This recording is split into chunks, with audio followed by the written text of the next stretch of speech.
Welcome back to the Blitz Break. I'm your host, Phil Rasmussen, or Howard Stern, Richard Simmons. You can make your pick.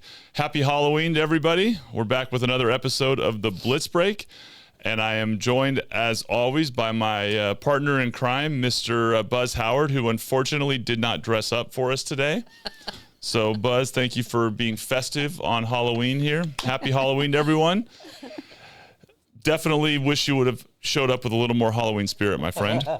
Well, I decided to wear my true self, and I'm always clowning around. So anyway, that's a different type of being called a clown that I get called often. So, and back and ready to roll and representing the most iconic villain in a movie since I can remember as a child.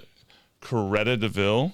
Corella. Gosh. Cruella DeVille. Glad to be back. Julie Schroyer, welcome back. Yes. And impressive costume. Thank you. Is that a wand or a cigarette? This is my cigarette. Like that? It's impressive. Yes, thank you. All the way down to the accessories. Yes. Fantastic. Happy Details. Halloween. and the dogs. And the dogs. Yes, let's go. Those are Thai characters. I might have the same ones sitting on my there we go. on my table somewhere in there for the kids. And back again, and very excited to bring back the Renaissance Maiden today, Michelle Kinkaid. Welcome back to the show. Thanks for having me. I love the get up the what is the crown? Oh, my flowers. The flower. My hair, yes. That's Very- what the maidens would wear. That is what the maidens would wear. The fair maidens would wear. Yeah. Well, happy Halloween to everyone, and happy Halloween to everybody here. Again, Buzz, we're going to cut you out of the Halloween costume discussions. I decided just to come as myself. That's Or it's your alter ego. Yes. alter ego. That's right. So, as we get started today, there is nothing but excitement. It is actually officially Halloween, and we have all sorts of fun stuff. So let's kind of dive in. What's everybody got planned for Halloween this evening here? Anybody got anything exciting? I've got some friends that they're all a bunch of kids, and so all the adults, we dress up with their kids, and we go walking around their neighborhood over in Carmichael, and eating candy and having a good time. So just a bunch of kids. We decorate up this big wagon that we pull with drums on it and everything, and we go through the neighborhood. It's just a good time. Just a bunch of kids. So never anything better than watching the kids go trick or treating, Yeah. especially when they're at the intimidated phase, followed by the excitement phase. Yes. How about you, Julie? I'm just going to an adult party. I mean, there's no kids. Whoa! I know, Hey now! Wow. You just need to mind your own business. But I am going to. You and your little dog. I'm going to how about this? I'm going to a Halloween party with no children. It's mostly adults. How's that? That's Yes. That's Sounds what I'm a little doing more today. safe. Yes. a little safer reword explanation. Halloween and dress up. Yes, we're all dressing up. So are you in this all day? I am this all day. All day I'm in this costume. You got to take the character on. I know. I'm going to take it on during Cruella. the podcast. Let's go.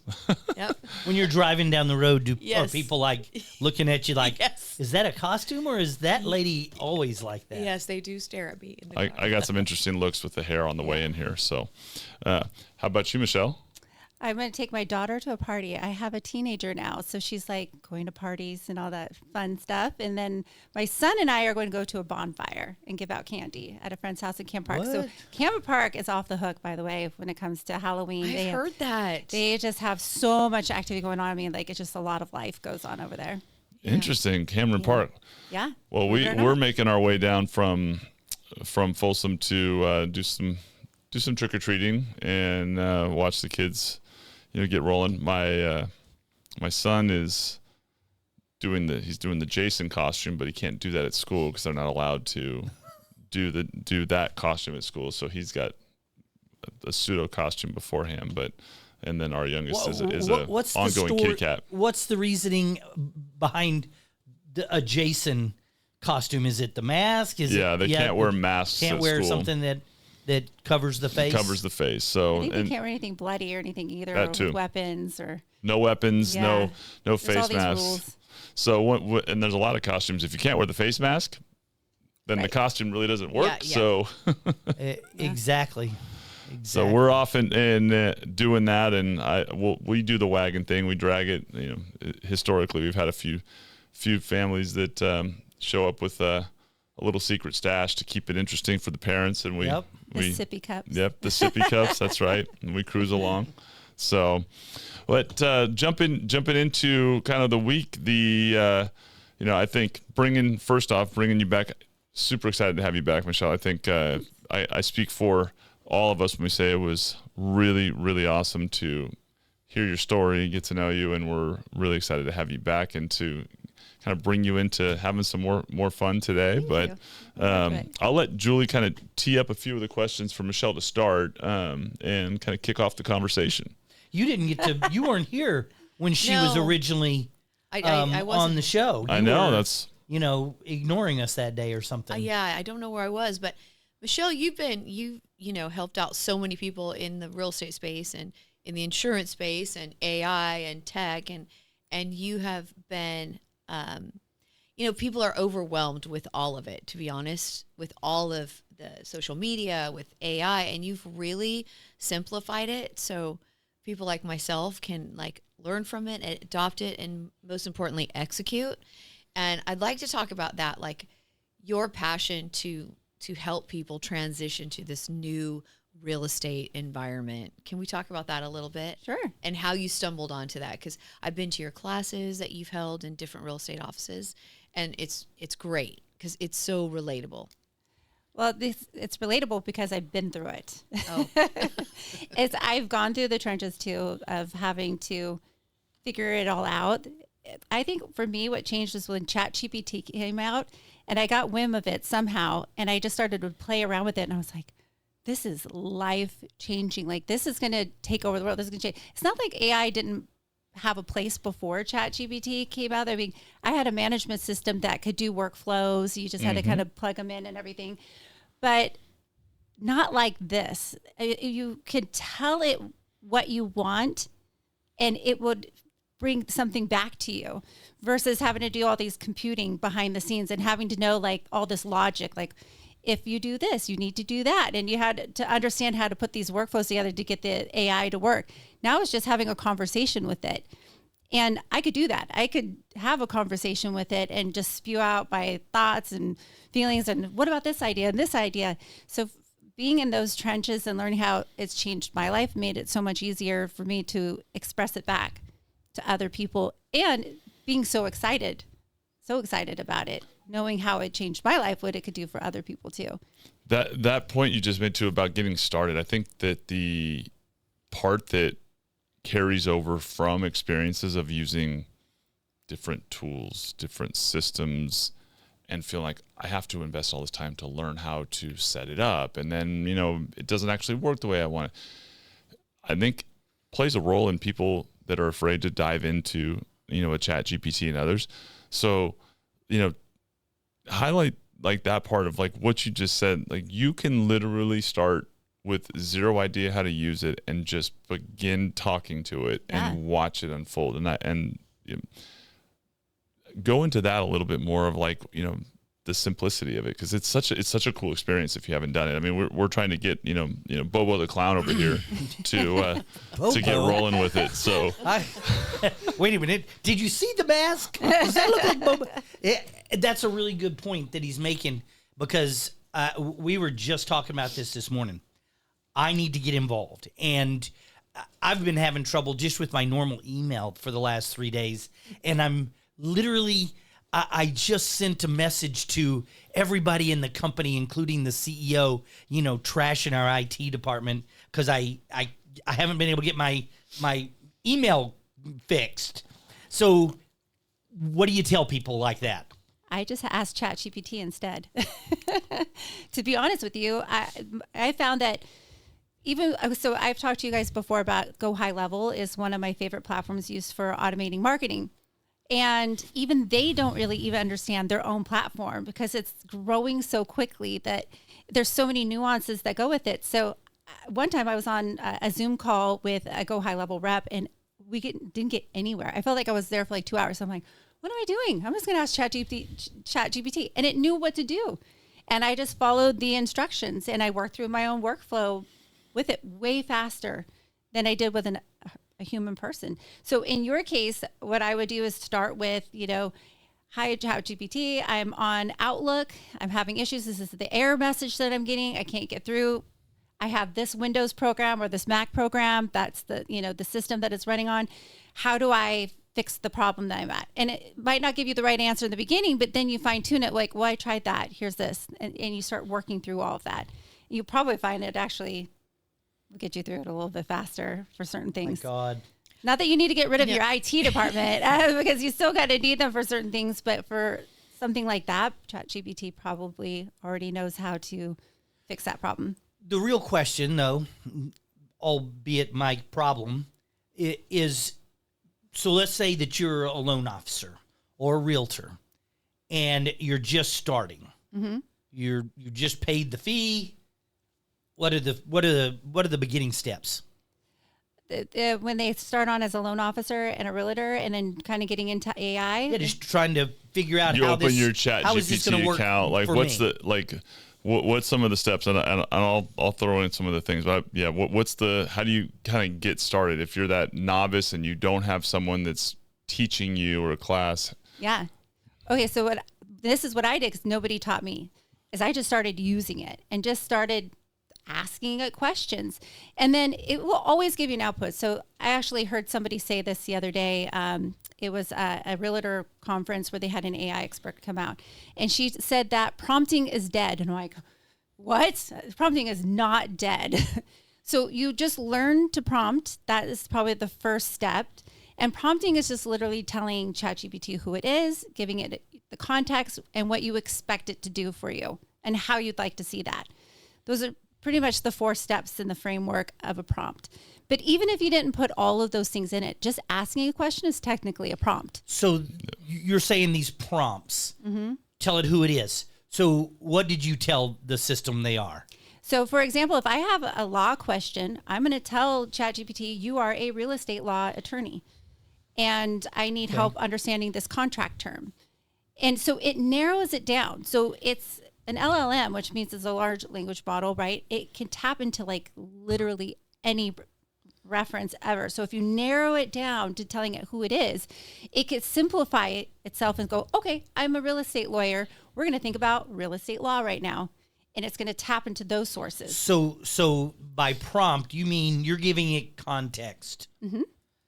Okay. Yep. All right. Definitive context. And I went to your class on that, and that's helped me so much, where you identify the person you are, where you're going, what you want the outcome to look like. I mean, when you do a prompt so structured, you get such a better result. Yeah. And you helped me with that. So thank you. So if I'm wanting to write a report, let's say that I'm a manager in a mortgage company and I want to write a report, I'm going to say, you are my accountant. Yeah.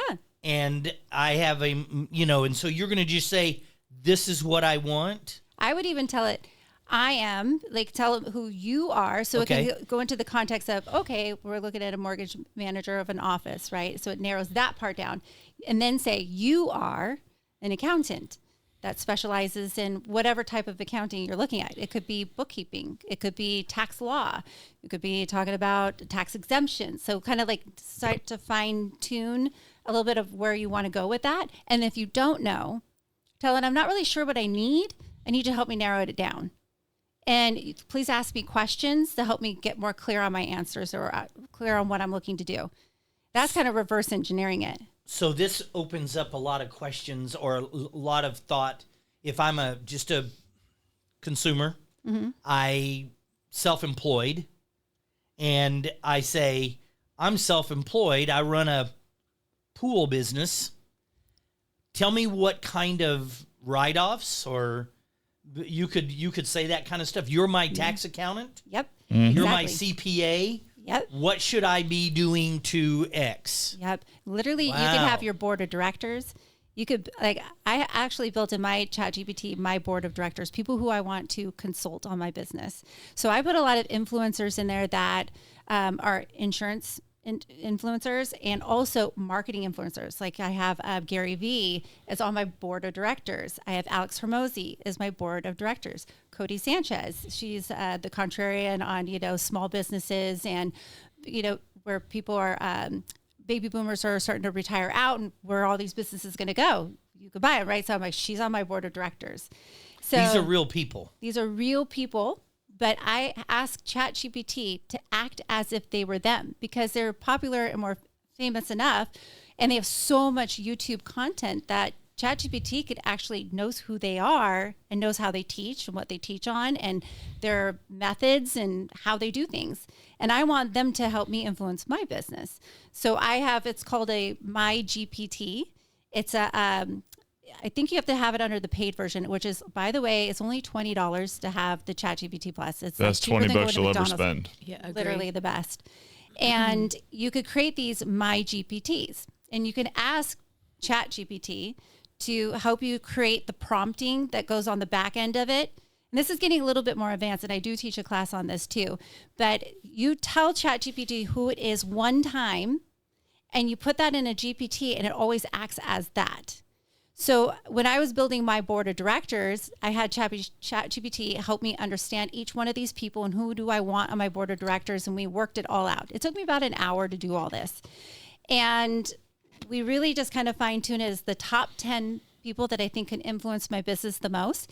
And I put them and their profiles on this GPT. So anytime now that I have a problem in my business or I need some sort of solution or understand like how I'm going to do something, I go into that GPT and consult my board of directors. And I ask the question. I don't have to do a whole bunch of major prompting anymore because that's already all done on the back end. I could just start asking the questions. So you just go in and say, board of directors, what do I do about this? Mm-hmm. And it's going to get responses from those 10 different individuals. Yep. How each one of them would have handled it and how they would deal with it. Yeah. Now you see why my conversation's like, Buzz, we got to get you going on this, man. Yeah. So I have Elon on the board of directors. I have, you know, Berkshire Hathaway. I have, you know. Yep. 100%. I even have one for all the carriers that I deal with.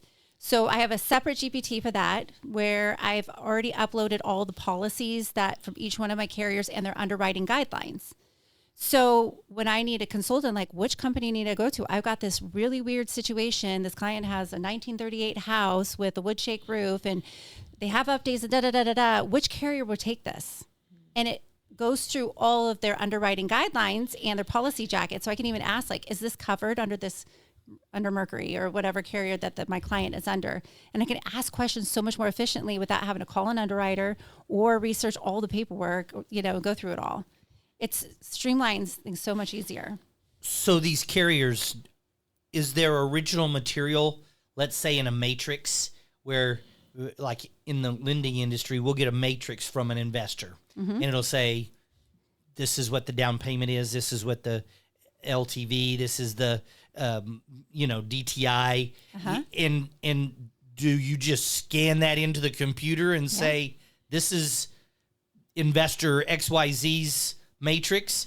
Compare if you had 10 investors, you say, which one will give me the highest LTV on a jumbo loan with this credit score? 100%. You could do that. Or you would actually attach the link to the updated version that is constantly being updated so that it never goes static and it's constantly updating at the same time. So your questions are always current to any changes in it. I mean, very dynamic. So stupid. And the more that you build from it, when you start projects, right? Like to be able to say, this is what I need to get started. And it's not just going to give you an outline of whatever it is you're trying to build. It's going to give you an outline based on having all the information of all the other things you're working on so that outline is actually like jumping into what you would normally have to kind of put on recall, figure out, these are the 10 things in this outline.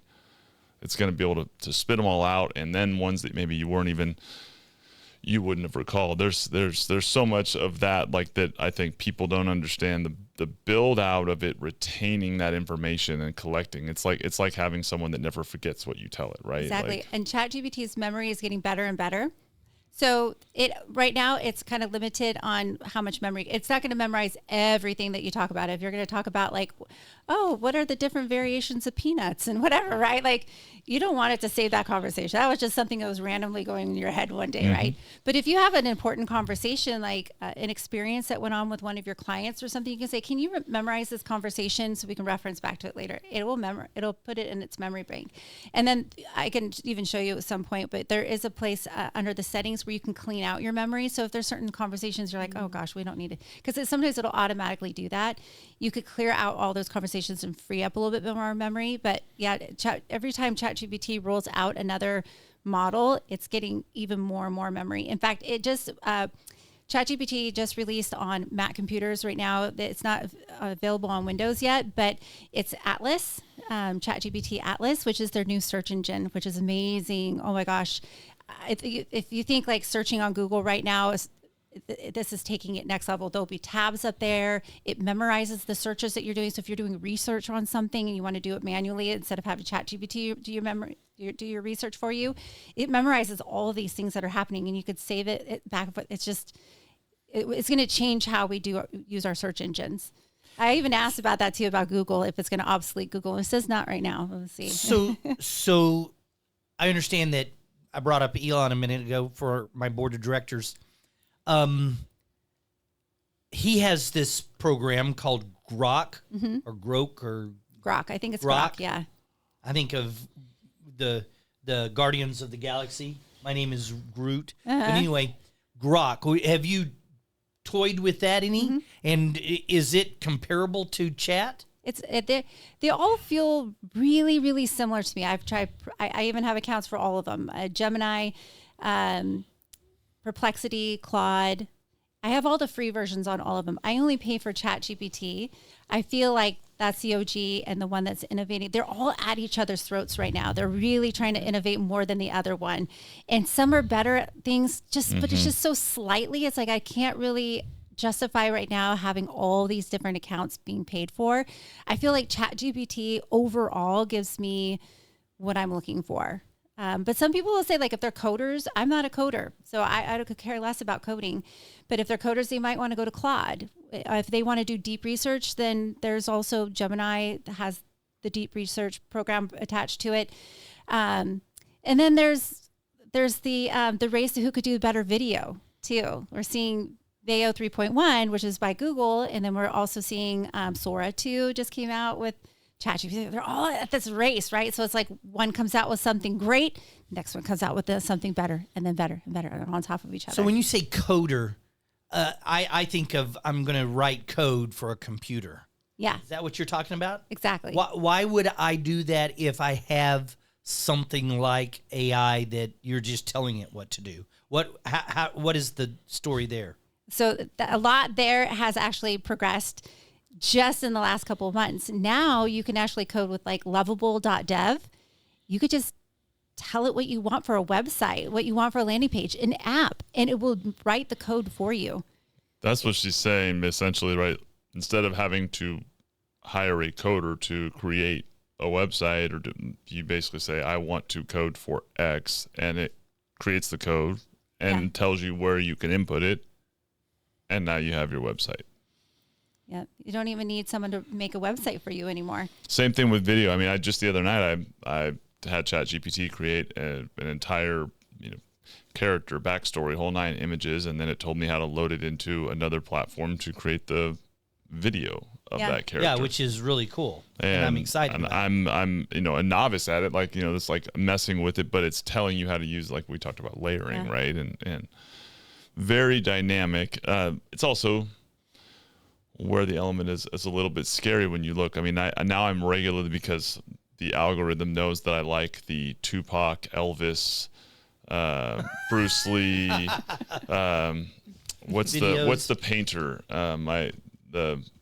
that passed away. The Happy Little Trees. Yes. Bob Ross. Bob Ross. That's what But you're my wife representing wanted his me to hair be a for little bit. Halloween, right? And my wife wanted me to. She just couldn't make Just the gonna Bob Ross put a little costume. happy, tree. Right There's there. literally a Bob Ross and Mr. Rogers bunch of stuff that shows up on my Instagram where the two of them are acting obnoxious and fighting and swearing and all that. And it's AI and Sometimes you can't even tell the difference. It's so like if you didn't know that we were dealing in this day and age and they were past you, it would be really hard to identify. But that's the part I think that's scary in a way, right? Is like, what do you trust? What do you not? Like in my feed in some instances, it's all AI ads and AI because I have been playing in that. And that only comes back to kind of the point of, as we use it, creating that human trust element within the dynamic that we talk about a lot. Like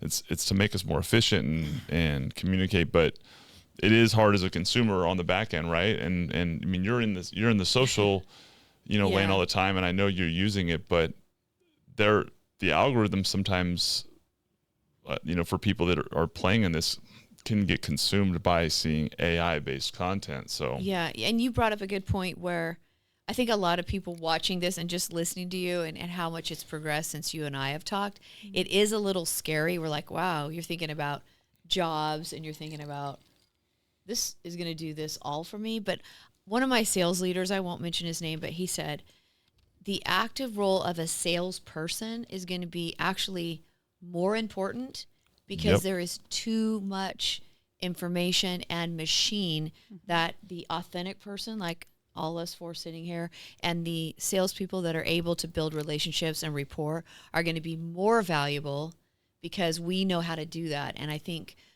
we got to be careful with our younger group getting too involved in AI and not being able to build relationships, because that's what's going to make it key. And then that's the famous line they always say, like real estate agents, oh my God, AI is going to take over my job. No, the agents using AI are going to take over your job because they're more efficient, yet they still solidify their relationships. It's definitely going to be an evolution. It is. It really is. You're either going to get on the bus or you're not. I don't think people will be out of a job, though. I agree, too. I think just the expectation of how much you can accomplish in a particular role is going to change, right? Like, agreed. So take the job, whatever the expectations in terms of performance has to be in, a relative sense, turned up a notch, because if I expect you to produce 5 reports in a day, and now you can produce 500 with Chat GPT, like you have to know how to use it to produce 500 reports. And if you can produce 500 reports, great. And so that's definitely not taking the job. It's just the expectation of how much are you accomplishing. And I think that from a human perspective also becomes very relatable as far as the output component. Whatever environment we've been in our entire human existence, it's just that relative sense of what is a standard output. Where we are right now is those that are using it, like yourself and others, you're getting way ahead before the rest catches up to being able to use it in the way that you're using it. And certainly there are some super users out there that really understand it. So I think worry that's about the people dynamic. who are not embracing it. That's my point is, and they are out there. Like, again, I won't mention any names, but I was in another city this week, and they hadn't even heard of ChatGPT. What? I'm not lying to you. She said, "Chat what?" And I was like, "Okay." So that, I mean, they're out there, and you worry about those people for sure because of the efficiencies. A quick example, like to dummy it down for those who want to really embrace social media in 2026. I did an exercise where you can tell it what you want. Look, I'm a real estate agent or I'm a lender, and I'm embracing Facebook and Instagram. Give me a checklist, a weekly, a monthly checklist on activities I can do to build my audience. And it will dive so deep, and it is laid out for you. And you can even add the word simple and give me ideas for content. And it's just all right there. Mm-hmm. I love that. I mean, I'm kind of experimenting with how to get the best results, but it's very applicable that way. Oh, and if anything, it's feeding you ideas. Mm-hmm. things that you might not have thought about before. Yes. I use like ChatGPT as my brainstorming coach. All the time. That's like my favorite thing for it, right? It's the person that always gives you back the answer that you're looking for, in terms of like, I'm looking for input or ideas on this, and it's not going to derail you with like the potential subjective input from another person. So you're always able to get like that feedback you're looking for, not, having to deal with whatever might be happening in that, interaction with the person. It's like going to the source of some, because like if you have a friend circle that doesn't participate in your business, they have no clue, right? It's kind of like, I can't ask them. Who am I going to ask? Well, this is such an easy thing to do. Do you find that when you chat with your ChatGPT though, that it kind of fills in the gaps a little too much, or it's too nice? Well, I've received more compliments from my chat in, a week than in the rest of my life combined sometimes, where it's like everything I say is brilliant. Everything I say is and I'm like, your credibility is slightly affected by your willingness to compliment me. I do think it's a really good reminder when it comes to sales and relationship development, what validation in conversation does for people, right? When you're talking to people, how much it affects you to receive someone that says, oh, that is a great idea, before they kick the response. Yeah. And ChatGPT is really, really good at validating your idea and, starting with a compliment. It's clearly trained to do that. But I laugh. It always defaults to it, I swear. There's actually what you just said too, about having to like diffuse like complicated situations like an email or something like that, or how would you talk to another person? You actually build a GPT for that. I do for the book Crucial Conversations. I really love that book about when conversations are high stake conversations. And so I have a GPT that says, that has the formatting, like their stake and all their acronyms and everything that's in it. And if there's a tense email, I'll just throw that in there and be like, what's the best way to like diffuse this? This is the outcome that I want. I've actually helped a lot of realtors on this that are more kind of like just very serious. They'll tell you this too. And this one particular realtor, she was just like, I come off really strong and just really aggressive and people don't like it. I'm like, put it in your ChatGPT before you talk. Wow, I have a couple of employees that could use this. Yes. Let me ask you this, all of you, because you're obviously doing it. I'm not. So what does the voice sound like that talks to you from your chat? Oh, mine is Australian, an Australian woman. An Australian woman. Yes. And I heard yours this morning. Yeah, mine is I would say, I actually don't know the accent, but it's a male voice with an accent that it's like, I want to say like English or it's kind of my. I thought he was a butler. Butler, yeah.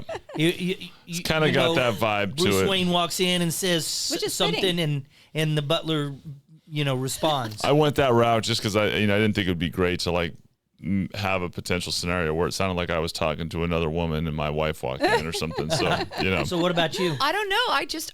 I don't ever use it. Oh, you don't do the voice? I just do the print. No.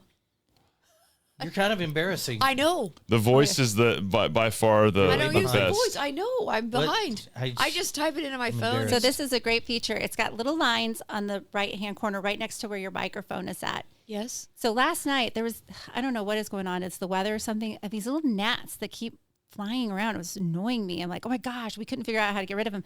So I videotaped it through this voice chat, and I said, I call mine Starlight. That's her name. I'm like, Starlight, what are these? And she's like, oh, that looks like a little gnat. Those little pesky little, she's like talking to me in her little Australian voice and everything, but I could record her what I'm seeing is my point here. I'm like, what kind of plant is this? Yeah, I need to And step she it could up. see it and tell you what it is. Can you do anything? Could you describe anything like you're a trailer park, redneck and... Yeah. My coworker and I actually did a video where it was something like Arm Wrestling Day from that movie with Stallone. It was like some kind of National Arm Wrestling Day. And so we wanted to put a video out on it. And we said, act as the character from the arm wrestling movie with Sylvester Stallone. And it put out a whole post talking like he was Sylvester Stallone as the character. It was hilarious. Yeah, so you could tell it anything you want it to be. Get on Yeah. that bus. You can ask my 1,000 more questions, and the answer is most likely going to be You could do it. yes, you can do it. So the reality is the engagement and questioning, and that's the point you and I were talking about a little before the show. You just getting started and just embracing the conversation and getting comfortable almost is the one exercise that you can do classes and you can teach, but for a lot of people the light bulb goes off once you see and experience that response. I know like the first one for me that was really like kind of sent me, okay, like I totally get it, was, man, I want to put this report together. And I had been building it and I just said, man, I need to do this report. And I fired off the voice conversation, and within like 15 seconds I had it done, and I was like, no, like I'm done. And I'm thinking how much time I used to spend trying to just get into the headspace of recalling certain things or pulling it back. And like, that is obviously a fraction of the things it can do, but it was just that realization of like, there is such an endless possibility here, but just being efficient and getting back or having the reminders is big. I like it in the mornings personally as my getting into think mode, kind of just Like kind of get your head straight. Yes. What Like your plan is for the day. ChatGPT now too has a task feature on there too. So you can have it remind you when tasks are due, when to do it, or what to take when, and times and everything. that's what I've been sitting and having a full conversation with Chat and my wife and trying to say like, this is how you should be using it, like for your just ongoing throughout your day, like all the tasks, whatever to do's, just constantly tell it. And then when you need the reminder, instead of worrying about forgetting, just, hey, fire back. And I do think there is a tremendous amount of, kind of simplicity that can be applied in this, but that's almost what is the challenge for a lot of people in getting started, because we're so many of us are used to or maybe scarred by the experience of trying to use all these different tools and technologies over the years, and then going, I've just spent 2 months trying to learn a tool and it's still yet to produce any actual improvement to my business and so people, it's such a hassle. and so the idea of like, oh, I've got to come into some crazy brain space to invest. It's really just, especially right now, it's like it's coming at us like a fire hose all of a sudden. Like the last couple of years, it's just been like, it seems like every day a new tool gets rolled out that we could play with and use. And then there's the competition. They're all on top of each other to compete at who's going to have the best and who's going to come up with it. And it's not just the United States. We've got China's also competing too with their own versions of all of this that are amazing. Sometimes they're before us. absolutely. So we're hearing about all those. And it's not just on these language models, it's also on video and avatars, creating your own avatar and now replicating your own voices even. And it's a lot. So if I picked up your phone and said, hey, Starlight, would it recognize that I'm not you? I don't know if it would do that yet. I haven't tried that before. I think it would still, because I don't know if it's actually hearing my voice particularly. I think it's translating it into text, and that's what it's really hearing. But I wouldn't say it wouldn't do that someday. It probably will. Yeah. Well, and I think the opportunity to step back and what you do so well with it, Michelle, already, right, is it's the applications to improve the human experience that really has the most powerful component. On the back end, data collection, storing things, all of those dynamics are obviously incredibly powerful, but for your average person, it's only of value when it can do something to improve your life, right? Or improve, something that you need to take care of. What do you think from, the experience you've had and yours thus far, right, is the most like human benefit that you feel like it is being realized as of right now for you? With technology or AI? With both, but AI and technology kind of combined.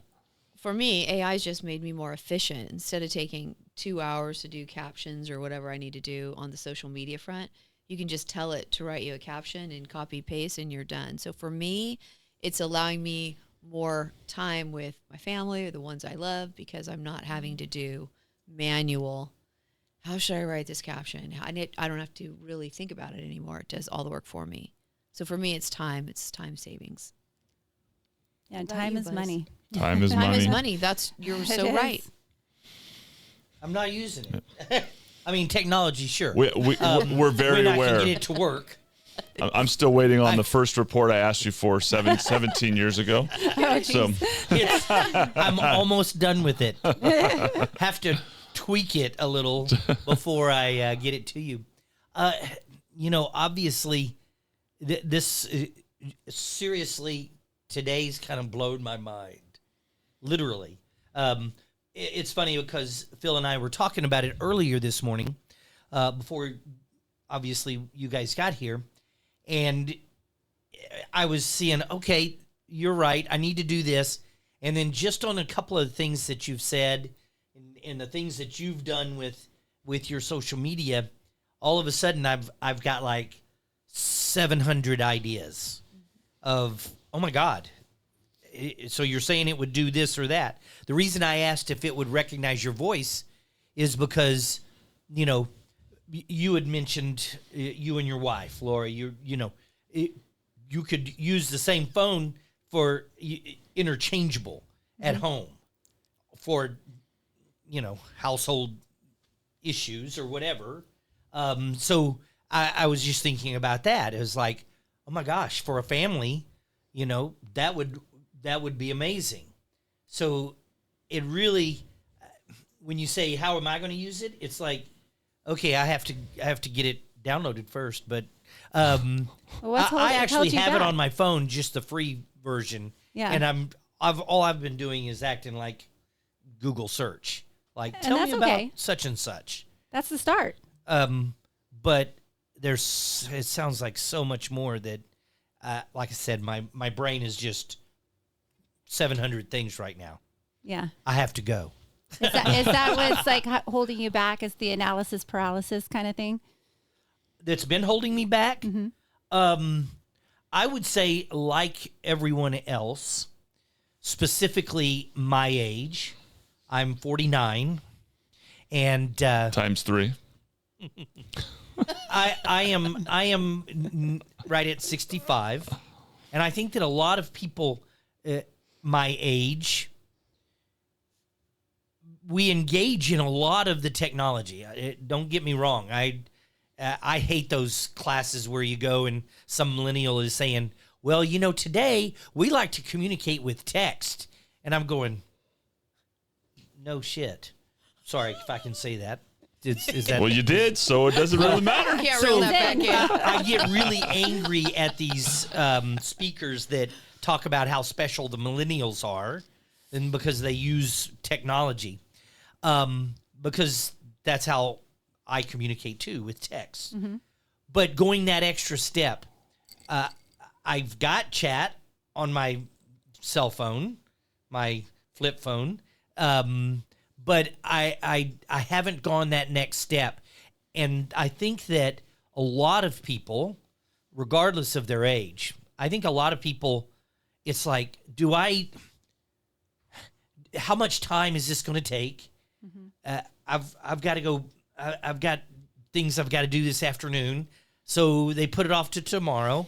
And I've done this seriously because we've been talking about TikTok and doing all of those things. And you've been here talking about, AI and all of those kind of things. Literally every week, every day, I start to go and I'll get it up on my computer and I'll say, I need to join, but which one? There's like 7 entries for Chat GPT, and I'm going, do I click on this one? Do I what? And then something else comes up, and I say I'll do it tomorrow. Mm-hmm. And so here I am now. I'm thinking this afternoon, I'm going to get the paid version, and I'm going to start using it. I'm going to do it all weekend. I love it. Yes, I love that idea. But another way to do it, if you're trying to get on board, is start something new on the 1st and 15th of every month. I have done that for the last 10 years of my life. Yeah. Tomorrow is the 1st. And if for whatever reason you drop the ball, Buzz, if that were to happen, like late Halloween night or whatever, then you have the 15th to start, right? So start on the 1st and 15th, like a new strategy, a new system, some element of growth. I even just a understand that new every feature. 90 days, Your life changes. your life changes. It does. Some great lady told us that. That's why we do sales, because your life changes every 90 days, financially, spiritually, health-wise, family, whatever. And you guys can respond to this. So I have it on my cell phone, the free version, and I'm going to my laptop to download and pay, and then I'm sitting here going, well, what does that mean for my free version? Will I have to then put a password in so how do you link up? It just transfers over. It'll be seamless. The only difference is you'll just have more like credits, more unlimited features, and you'll have the projects, and you'll have all the other little bells and whistles that they get out. Eventually, the free version gets those bells and whistles. It's just that the paid version gets them first, and they get more usage time out of it But instead of being limited. if you download it on your computer at work and you pay for it, Well, you don't need to download it on your computer at work. It's a web-based login that you can use it on. You can download it on your phone. The account is just creating. There's a free version that you don't have to log into that Right. you can use, and then there's the version you log into that's free, and then there's the paid version that provides more like retention and more features and does more things for you. It doesn't time out or hit limits in certain conversations. So to start with, it's just like any other subscription account. You just set the subscription, and then it just doesn't require nearly as much frustration of interacting with or setting up. Whether it's CRMs or video tools. Like, you can go down the list of everything we've dealt with over the course of the last, say, 15 years. Your ability to just engage with it in a simplistic way to start with is the barrier that people are making. You're like, in your head, you're making it more than it actually is. And then once you start engaging with it, it immediately you recognize very quickly how intuitive everything is. And then the ideas like are happening to you right now start to flow because you realize you're not having to do that. So probably showing up is, a lot of people have this fear. And I shared that I'm having trouble with my email the last 3 days. I'm not sure what's going on with my computer, but I also, I monitor a lot of what our company does on social media. So Facebook and Instagram, I go there and communicate with our people. So along with the email, I start to log into Facebook. Typically on my computer, I just hit Facebook and it opens up.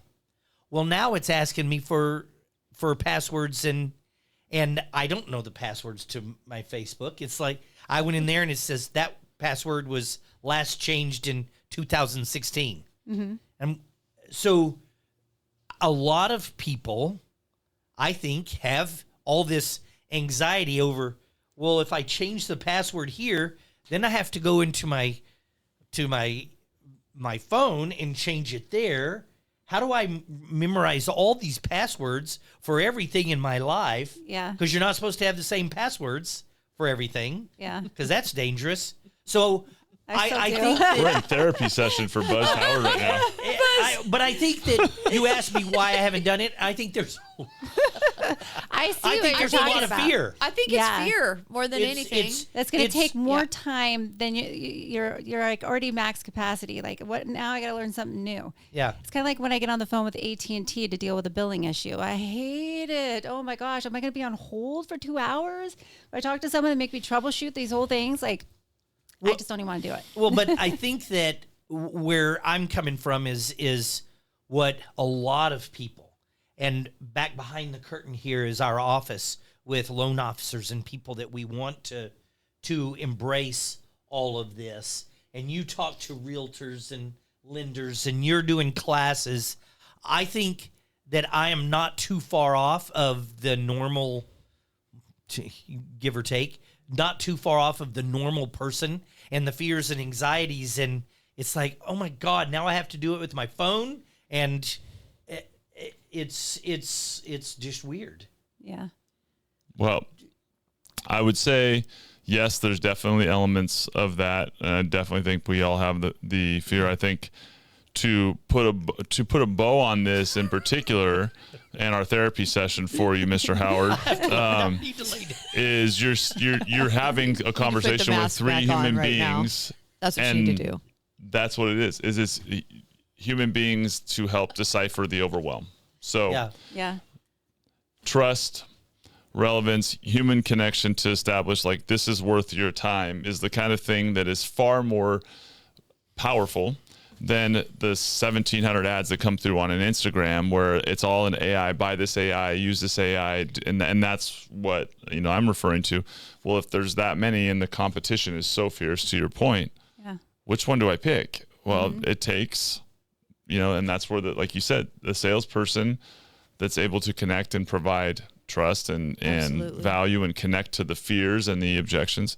That's why the jobs aren't going away. It's just understanding what it is that we're dealing with. But anything has created new jobs, new opportunities, just something different. For sure. I see this all the time that AI will create more millionaires in the next 5 years than the internet created in the last 20, type of thing. Or some version of that analogy. I totally believe it. I mean, the things that can be done. I mean, not just in terms of productivity, but creativity and efficiency as well. And just look at what's going on like on TikTok, and I mean, just so many creative so many people are so creative, and being able to express themselves now on a platform where they can easily get this out. It doesn't cost them anything, just some of their time, and it's very cool. We're in a really cool time. Very cool time, right? And See, that's a great mindset right there, Buzz. Listen to her. We are. It's a mindset.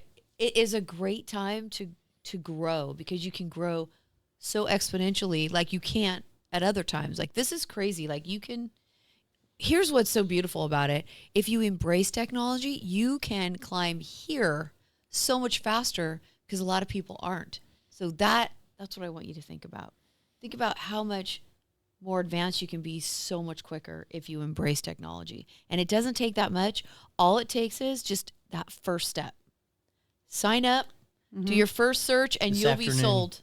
This afternoon. And if we can embrace it at our ages, right? At our age. I mean, like people think, oh, this is for the teenagers. That's for the next generation. Oh, no. Think about like how this can change our lives as we get into our other, I'm about in my other half of my life too. I'm approaching 50 pretty soon here. And so I'm thinking like, gosh, I have to stay as technology understanding it as much as I possibly can. I look at my in-laws, for example, and they just learned how to text not that long ago, and they got smartphones not that long ago. So when I talk to them about Chat GPT, they're like, what? They're just like, they're in their 70s now. But think about how much longer we can be in the game, as long as we want to be, if we could keep. And this is all new to everybody, not just new to, to the young people. This is new for everybody. So we could get on this bandwagon. Yes, we're all and on go a with level it. playing field right now. Yeah. And not to, I'm saying this not to impress you, but to impress upon you. 5 years ago, I started Fab Over 50, and everyone laughed at me because I was an older lady on TikTok, and nobody was on TikTok, only the young people. Well, the parents watch me because there's no one else their age except for me probably, and that's like helped me so much. But because I got in early, I was able to build an audience quicker. Now it's a little bit more difficult because there's more competition on the platform. But that's a simple example. People see that you're doing it, they're like, I can do this too. Right. And she's out there. There was this gal on YouTube. I love her. And she goes live things that she's learned. She's 89 years old. Oh. And she's a very, very popular YouTube channel. And she just talks about her lessons that she's learned, and how it can help you, and and just how to live life to its fullest, And it's so beautiful to see people in that age bracket sharing what they know, Before it used to be like, I'm too old. My life is over now. It's like, and then I'm just going to get old and die and that's it. Now it's not. We have a lot to live for. Yes. We have a lot to share. We have a lot of experience to be sharing. And all these mediums gives us this opportunity to present it and share what we know.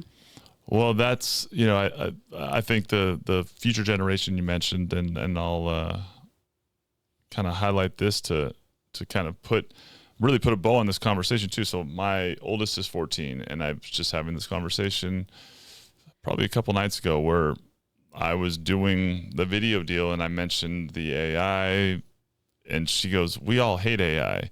And I kind of paused and I was like, "What do you mean?" And the reality of like, it's so prevalent in their world that they are going towards the human piece. And so she was talking, I'm like, that's exactly what I know, because all of us as human beings have the desire for the human connection. So it's again back to, how do you create a better human experience using the tools? And that's the piece that I think people that are afraid of it just need to shift through the concept of, you're using it to improve that, and that's where the value is. That's what we're, I think that's, you just touched on something, because you're 14-year-old.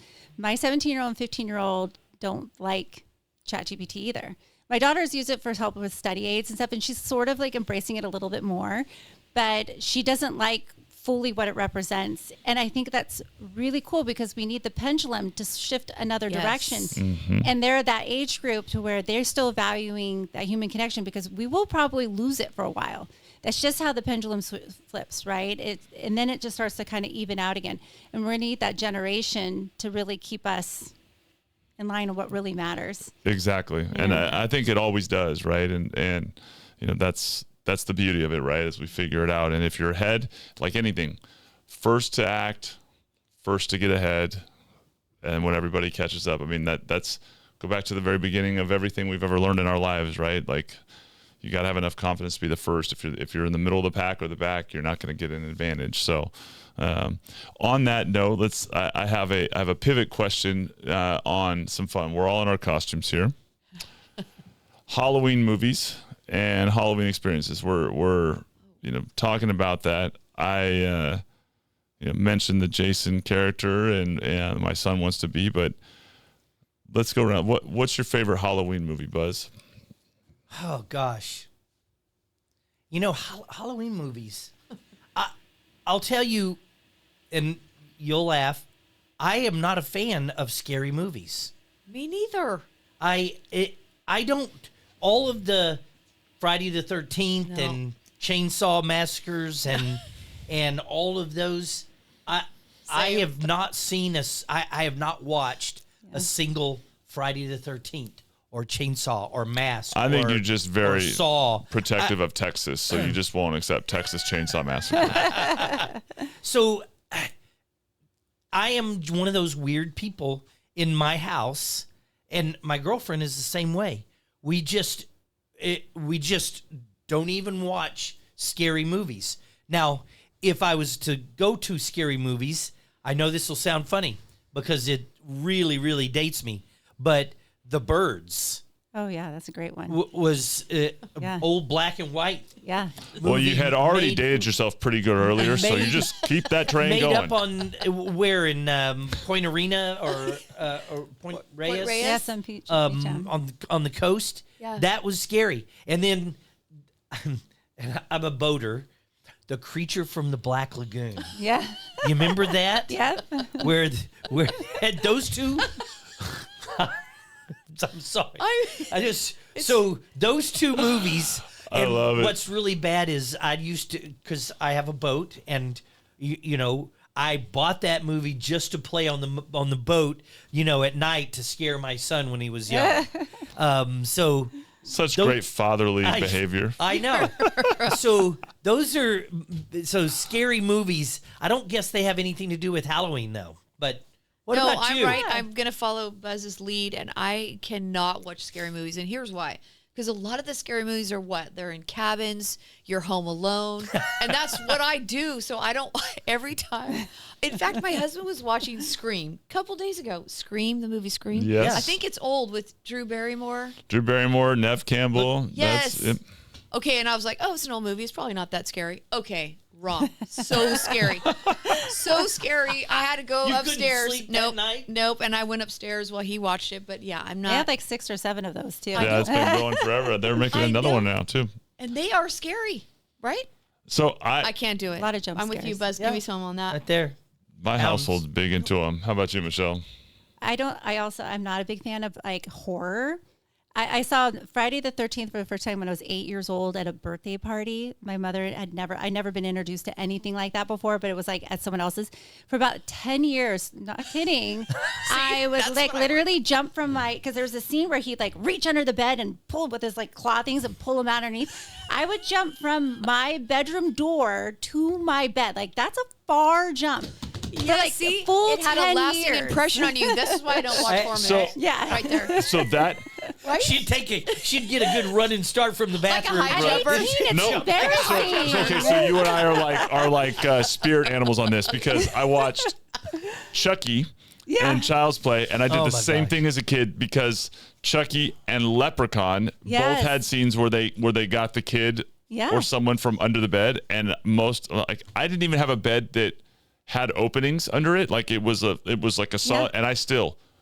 It doesn't matter, 'cause Massive they would flying find leap their into way. my They bed can as a make it kid. happen, Like you no know? chance. There wasn't even a place to hide, but it didn't matter. Yeah. I was That's terrified. why my bed is a pedestal bed that sits almost on the ground. That's where the monsters hide. They hide under your bed. absolutely. Every scary movie has a monster under your bed. See, and that I was just like, yeah.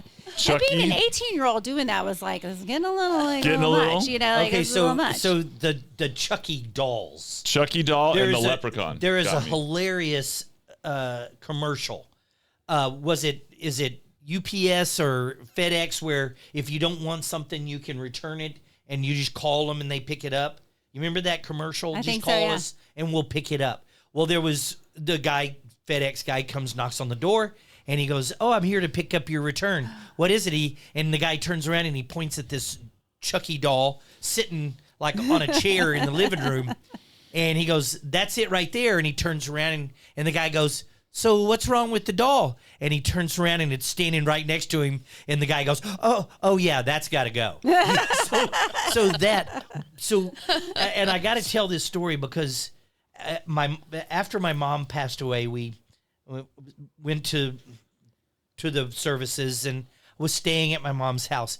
My mom liked all of those big ceramic dolls. Oh, yeah. You know, she's in her 80s, and so she likes those dolls. Mm-hmm. And we got there, and my girlfriend, she hates those dolls. So we walked in. I was going to sleep in my mom's room, and we walked in, and she goes, "Oh yeah, no, those have all got to go." So she takes them and she puts them into the closet, right?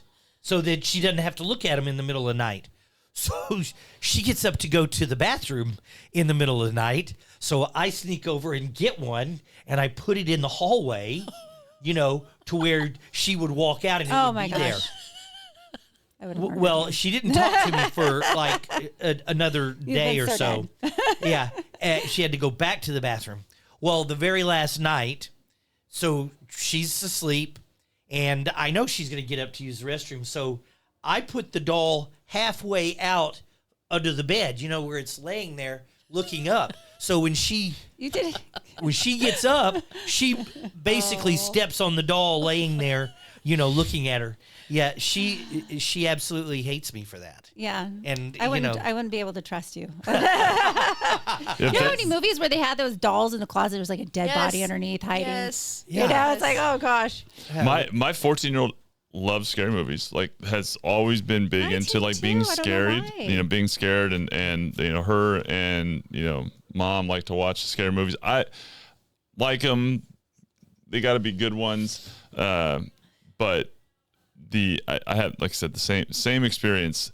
Leprechaun terrified me, and Chucky Yeah. terrified me as a kid, and I definitely was like you. I think I watched it when I wasn't supposed to before. You were like so innocent, probably, and never been exposed to any of it. Like it made the idea of being, something under the bed so terrifying Yeah. till well past when it was respectable to be terrified of being under the bed, for sure.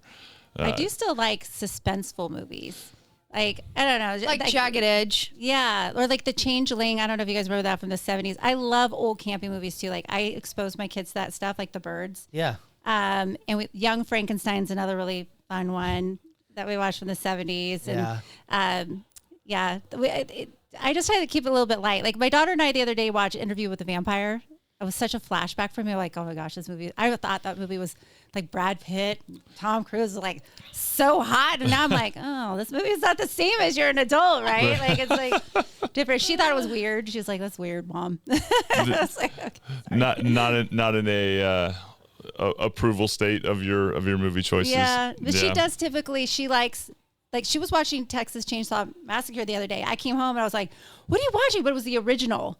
And so when you watch the originals, they're not the same feeling. Like they were for us when we were younger because that's the technology at the time, right? The technology. But for her, she's like, this is so hilarious. Like, and she's like laughing at it because it was just so like cheesy and so fake looking that she thought it was a comedy. That's what my kids will say too, is like the ones that are older that, you know, my son will go, the graphics are terrible. Like to where whenever he watches something, it's just not impactful because they're so used to the realistic, you know, like the old kind of Steven Spielberg movies from the 80s, like Poltergeist and E.T. Raiders of the Lost Ark and everything. Those. Oh, those are so awesome. It like rips the heart out of us. And I was like, it's so fake looking now, but I'm like, look how cool that was.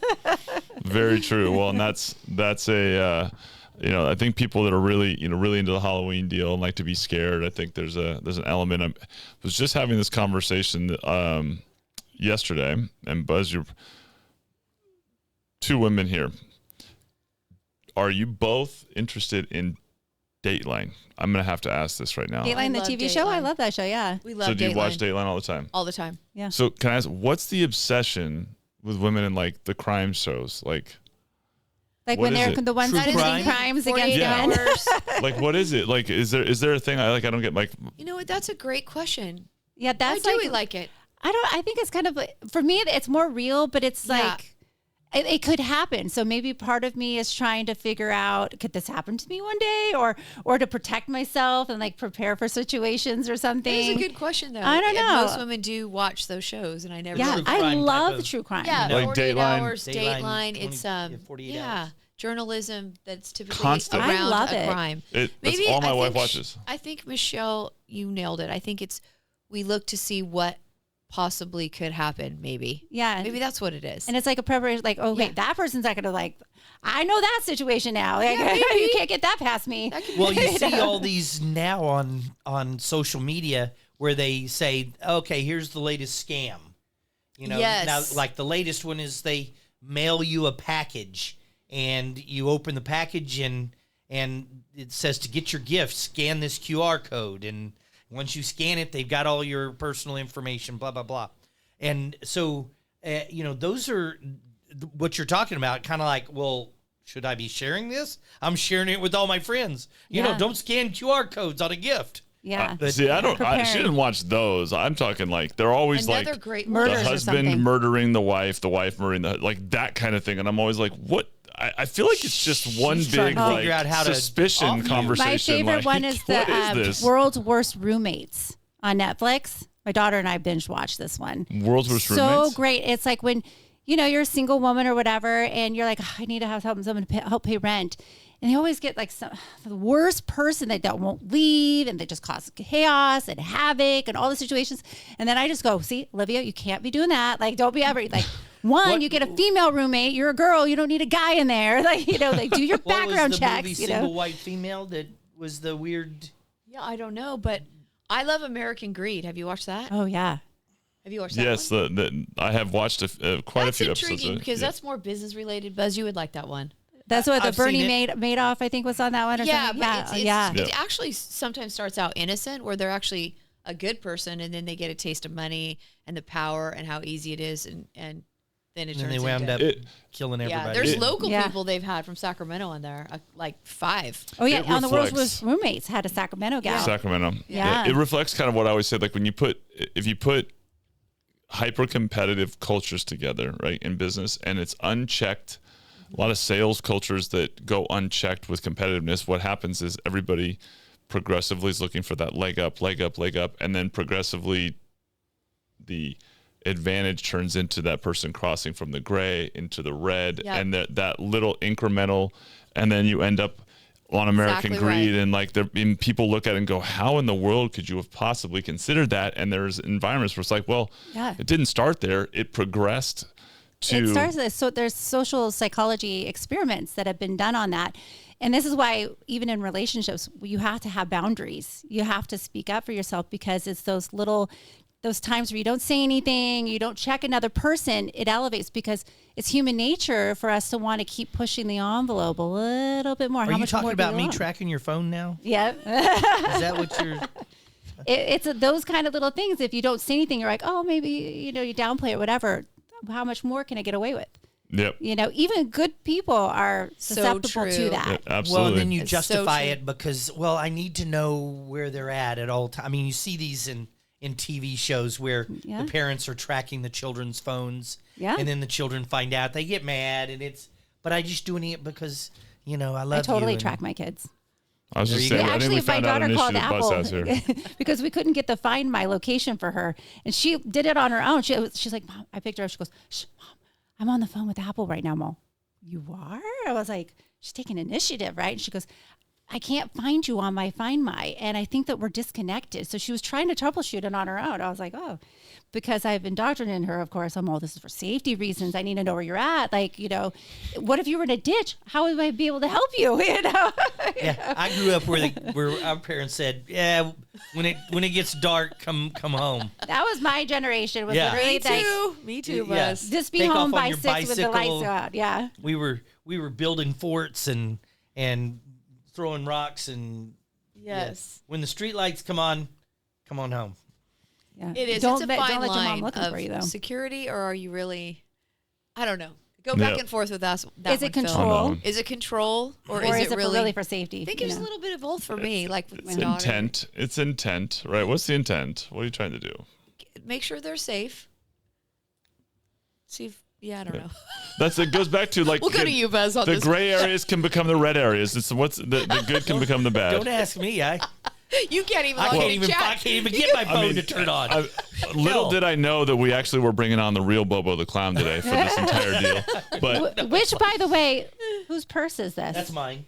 It matches. It matches the both of you. It matches my to. outfit. That's a fabulous. Fab. Look at Fabulous that getup. accessory. Look at that. Look Well, at me. as It looks we great on both of you. Thank you. it does. Well, as we have regularly done, do you have a social media pointer or pro tip for us this week, Julie? You know what? I'm going to follow the AI suit, and here's your pro tip, and you can use it however you want. But I did a search. I lost on Facebook 125,000 followers in one day Whoa. from a hacker. Wow. And I put into Chat GPT, I want to build my account back in the next 2 months. Can you give me a simplified checklist on how to do that? And it did it in like 2 seconds. It gave me everything I need to do. And I'm executing it on tomorrow, the 1st. So you lost 125,000 from a hacker. And so what happens is if they get into your account, that's why you got to have the dual authentication. Yep. That is your tip. Pro tip. Two-factor. Two-factor authentication, because I didn't have it. They took over my account. They moved all my friends. So when Facebook deletes the account of the hacker, it takes all the friends with it. Oh. So I had to start all over again, and now I have. I didn't even know that was possible. They could Yes. take your friends Yes. and maybe delete them or something or unfollow, but wow. They can take them. And so the account's gone, but now I'm at 700 and I have to rebuild it back. It took me 5 years to build that account. So Wow. that's not a Wow, great wait. story, but the pro tip is get dual. They learn from each other, right? Yes. So how are you using AI to get them? Is it to get them back, or is it to build your audience again? it's a strategy that gives me ideas on how to do that. And it actually does day by day. Do this, ask them to push it out, do these type of videos, push your old videos out that have this many followers. I mean, it is detailed. Nice. So I'm going to follow it. And maybe on the show, I'll let you know the 60 days, how many followers I actually was able to get back. Oh, that would be Yeah. great. We're gonna have to track it. Yeah. So See, there it is, 125 layering. down to 700. Yes, 125,000 down to 700. So if you were one of those followers, I'd really appreciate it if you go to Fab is this Over on your 50. TikTok or is It's which Facebook, but it's my Fab Over 50 account. Okay. Yep. Wow. Mm-hmm. And That's if heartbreaking. you look at that account, you'll see tons of videos with thousands of likes. You'll know, like, in order to have that many likes, you had to have a lot of followers. Yep. But I only have 700 right now.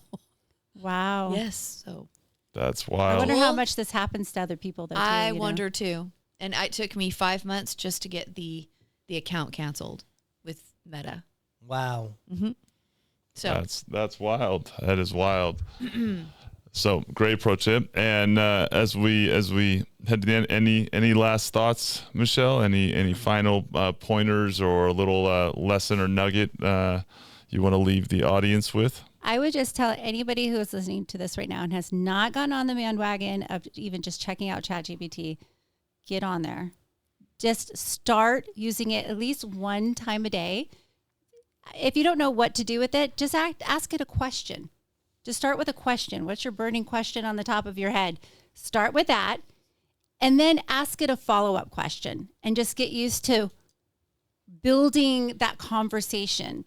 Don't just stop at the one. Like a search engine will have you, if you type in your question or type in search for whatever, it's going to give you a whole list of websites. ChatGPT could do that too. So I'm not saying don't use Google, but just to try this for a while, use ChatGPT like it's Google and ask it to help you, find a restaurant or to plan a day for the weekend or something like that. Just start it. Just do it. Love it. Just do it. Bring the Nike slogan to the AI world. Mm-hmm. Or Bobo the Clown will track you down. Nike now? We could hashtag Nike. Bobo the Clown. Bobo. Yeah. Well, from my side, this week was interesting week with the Federal Reserve. We had a meeting on Tuesday, Wednesday. They came out on Wednesday and lowered the Federal Reserve short-term interest rate 25 basis points, which we all knew was going to happen. And we'd been talking a lot about this, that this lowering of the Fed rate had already been factored into the long-term interest rates that we see in the mortgage industry. And so all of this had already been factored in. The biggest problem is that Powell in his comments was still very, very concerned about inflation, that we hadn't seen the reduction in inflation that they wished. And so he put into question whether there would be another reduction in the December meeting, which is important. And just like last year, we saw the 25 basis point reduction in the October meeting, and our interest rates actually went up. And so the big problem for real estate agents and loan officers out there is trying to explain to their consumers why all the news says interest rates have just been lowered, and we're telling them, actually, our interest rates went up. Mm-hmm. Because the media is so powerful, yet they don't explain, that's short-term interest rates overnight. That's not the long-term interest rates from the mortgage industry. And so that's where we are right now. The last 2 days, Thursday, Friday, they kind of stabilized, but they haven't bounced back. We do still see lower interest rates slowly. You never see rates just go in one direction. It's always an up and down correction movement. So we still are very bullish on it, but in the short term, this week, we're ending the week with rates that are higher than what we started, even though the Feds have lowered their rate. So that's a tough pill for a lot of people to take. Mm-hmm. They just don't quite understand it. Mm-hmm. So that's where we are today. Next week, though, I think that we start seeing it recorrect itself and go back to where it was. So great update as always, and no matter how many times we have the convo, it can't be said enough because it's the running least talked about thing in the media is what actually happens on that front. So Yeah. appreciate the update as always, Buzzer. And Julie, Michelle, thank you so much for not only being here, but for making the show far more bearable than listening to Bobo and I go here. And Fabulous costumes. Yes. Fabulous, It fabulous. was really fun to dress up. Yes. Definitely. I feel like love Halloween. I feel like it was a massive upgrade in apparel for you and I. I just, I think that we need to quit clowning around and get back to work. This is true. This is true. This is true. Well, as another week wraps, happy Halloween to everyone out there. Thank you for tuning in with us. Hope you have a wonderful, safe, and fun-filled evening with family. Capture some candy. Hopefully don't get too scared based on the upcoming skeletons and creepy crawlies out there. So happy Halloween. Have a great weekend. I'm your host, Phil Rasmussen. It's been another week of the Blitz Break. We'll see you next week.